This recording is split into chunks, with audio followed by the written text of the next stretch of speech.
मुंबई पुणे एक्सप्रेसवेवर कंटेनरने तब्बल 15 ते 20 गाड्यांना उडवलंय। उतारावर कंटेनरचं ब्रेक फेल झाल्याने समोरच्या गाड्यांना धडक बसली आहे। या अपघातात एकाचा मृत्यू झालाय तर 25 जण यामध्ये जखमी झाले। खोपोलीच्या नवीन बोगदा ते फुटबॉल या दरम्यानची ही घटना आहे। ही धक्कादायक अशी दृश्य समोर आलेली आहेत। उतारावर कंटेनरचं ब्रेक फेल झालं आणि त्यानंतर हा भीषण असा अपघात झाला। यामध्ये तब्बल 10 ते 15 वाहनांना कंटेनरने उडवलेला आहे। उतारावरती ब्रेक फेल झाल्यानंतर ही संपूर्ण घटना घडलेली आहे। दुर्दैवाने या संपूर्ण अपघातामध्ये एकाचा मृत्यू झाला तर तब्बल 25 जण यामध्ये जखमी आहेत। कंटेनरने 15 ते 20 गाड्यांना उडवले आणि त्यामुळे मोठ्या प्रमाणात या गाड्यांचं नुकसान सुद्धा झालं।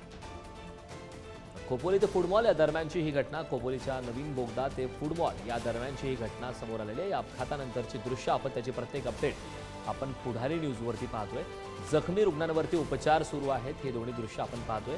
पहिली दृश्य आहेत ज्यामध्ये अपघातानंतरची दृश्य आहेत ज्यामध्ये वाहतूक व्यवस्था पूर्णपणे विस्कळीत झालेली आहे, वाहतूक ठप्प झाली आहे। तर दुसऱ्या दृश्यांमध्ये आपण पाहतोय की रुग्णालयामध्ये सध्या जखमी रुग्णांवरती उपचार सुरू आहेत। जे प्रवासी जे जखमी झाले त्यांच्यावरती उपचार सुरू आहेत। 25 जण एकंदरीत 25 जण या अपघातामध्ये जखमी झाले आहेत तर एकाचा यामध्ये दुर्दैवी मृत्यू झालाय। उतारावरती हा अपघात झाला। काय सांगाल, अपघात झाल्यानंतर हेल्प फाउंडेशन नेहमीप्रमाणे तिथे पोहोचलं, काय परिस्थिती होती, एकंदरीत कसा झाला हा अपघात आणि किती जखमी असतील? साधारण 2 वाजेच्या सुमारास आम्हाला एक कॉल भेटला की मुंबई लेनवरती असा अपघात झालेला आहे। 2 ते 2.5 किलोमीटरच्या अंतरावरती एका ट्रेलरचा ब्रेक फेल झाल्यामुळे पहिल्यांदा तो एक स्कॉर्पिओ कारला धडकला आणि त्यानंतर तो अजून 20 ते 25 गाड्यांना धडकत पुढे गेला।